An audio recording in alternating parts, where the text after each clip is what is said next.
We're talking about a Japanese racehorse named Tanino Gimlet. But our mission today, for you listening, isn't just to give you a dry sports biography. No, definitely not. It's really to understand the arc of a highly engineered life.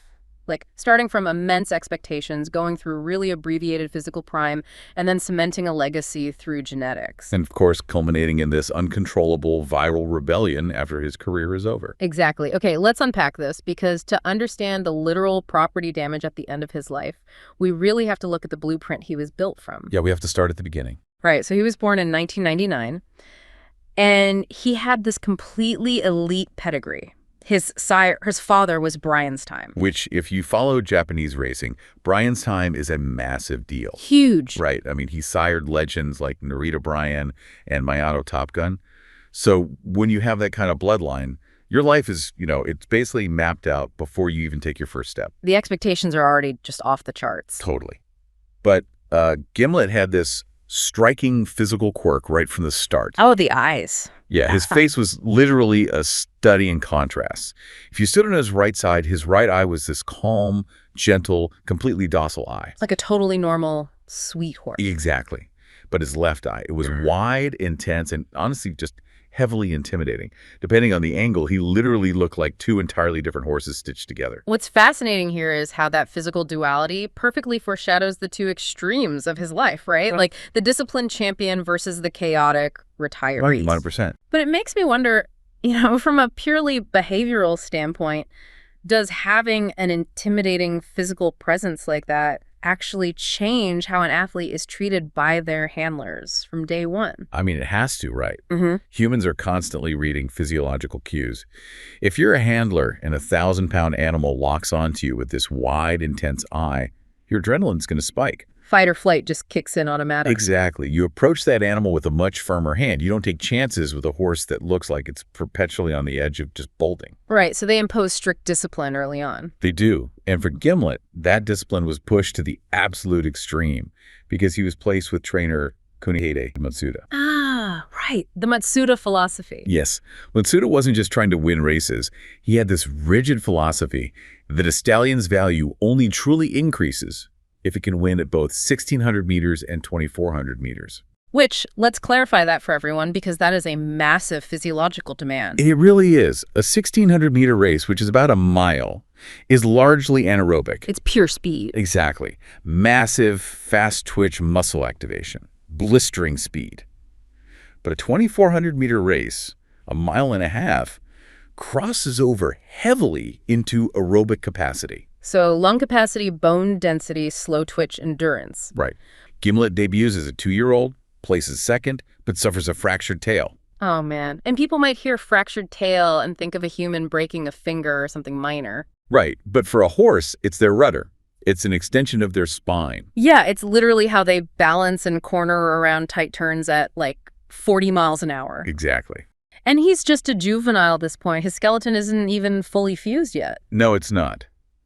But despite that, this schedule was demanding. And remarkably, he bounces back. He returns in December of that same year and wins his maiden race by a staggering 7 lengths. 7 lengths? That is insane. It is.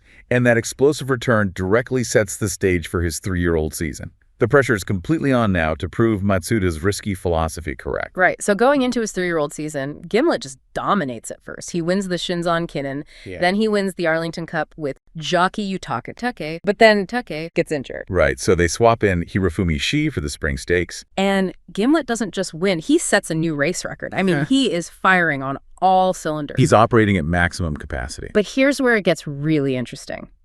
Because the straight line to the top suddenly just breaks. Yeah, the Satsuki show. Right, the Satsuki show, which is the first leg of the Japanese Triple Crown. He goes in as the heavy favorite, the horse everyone absolutely expects to dominate, and he finishes third. He just lost his focus in the final stretch. Yeah, loss of focus, maybe some poor tactical riding. So the stable panics, and they bring Yutaka Take back for the NHK Mile Cup. But then what happens? He gets caught in heavy traffic, there's massive interference from other horses, and he finishes third again. 2 massive disappointments on the biggest stages. Right. He basically chokes twice due to these external factors. Mm-hmm. And I have to ask, if you are the clear favorite and you fail twice like that, Why does the public still back you? Well, I think that really speaks to the psychology of momentum in sports. Yeah. True experts, they look past a bad result to see the underlying performance. The metrics, his raw ability, were still undeniable. So even with the bad placement, the data showed he was still the fastest animal out there. Exactly. The raw talent gets them a third chance, which sets up the ultimate test, the Japanese Derby. The absolute pinnacle. This is 2,400 meters. Matsuda's entire philosophy is on the line right here. And the pressure is unimaginable. By this point, Gimlet is running his 6th race of the spring season. 6 races. Right. The cumulative load on his tendons, his cardiovascular system, it's just massive. He is a coiled spring. And when the gates open, he just unleashes all of it. If you watch the footage from the outside, Gimlet launches this sweeping, powerful move. He hunts down the rivals, including Symbolic Recess, and he just dominates. It's incredible to watch. Right. Yutaka wins his 3rd derby, which was a record. Gimlet completely validates Matsuda's grueling regimen. He proves he has the speed and the stamina. He did. He proved the blueprint was flawless. But there's a huge cost. If we connect this to the bigger picture, it really explores the concept of the supernova career. Yeah, because while preparing for the autumn campaign, that demanding schedule catches up to him. He suffers a severe tendon injury. And that's it. Career over. Literally over overnight. No long reign, just one massive peak. The Matsuda philosophy worked, but it essentially broke the horse in the process. It's incredibly bittersweet.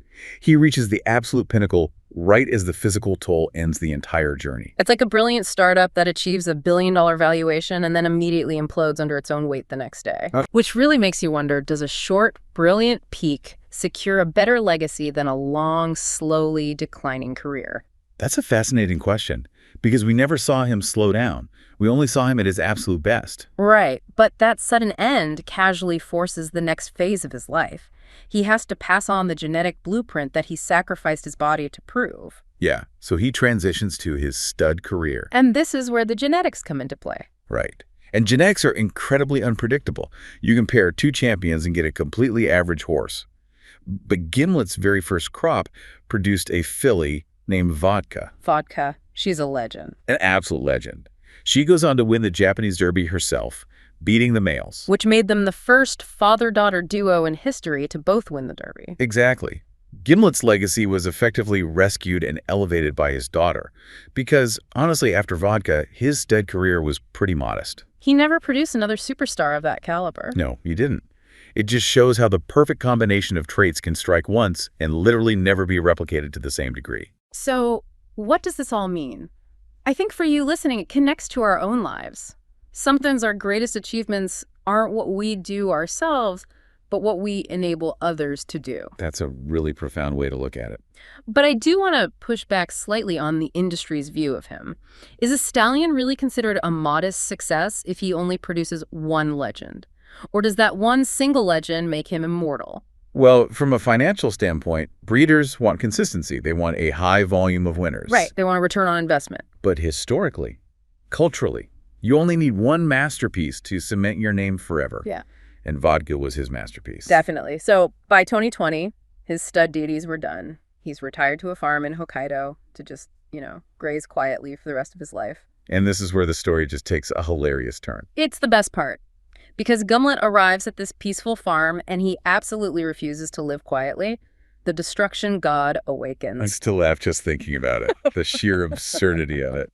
Right. He starts systematically destroying the fences, just kicking them apart. He chews through his speed buckets. He breaks the stable walls. The neighboring horses were reportedly nervous to even be near him. And the farm leans into it. They start calling him the destruction god. They share his antics on social media, and he goes wildly viral. It's amazing. Yeah. But, the intense energy required to be an elite athlete. Yeah. It doesn't just evaporate when the athlete is put out to pasture. Gimlet, this horse bred for elite speed and grace, is now literally paying his own rent by being a viral vandal. Oh, because of the fund they set up. Right. The farm set up a fence repair fund through donations. And they literally sell accessories and keychains made from the fences he breaks. This raises an important question, though. It really shows how society expects highly driven individuals to simply switch off in retirement. Yeah, like you're just supposed to sit on the porch. Right. But that energy has to go somewhere. So to summarize his dual legacy, he's a horse who conquered his sport, proved his bloodline through his legendary daughter Vodka, and then, completely out of nowhere, conquered the internet by destroying farm equipment. It's the perfect three-act structure. Thank you so much for watching. If you enjoyed this video, please like and subscribe for more.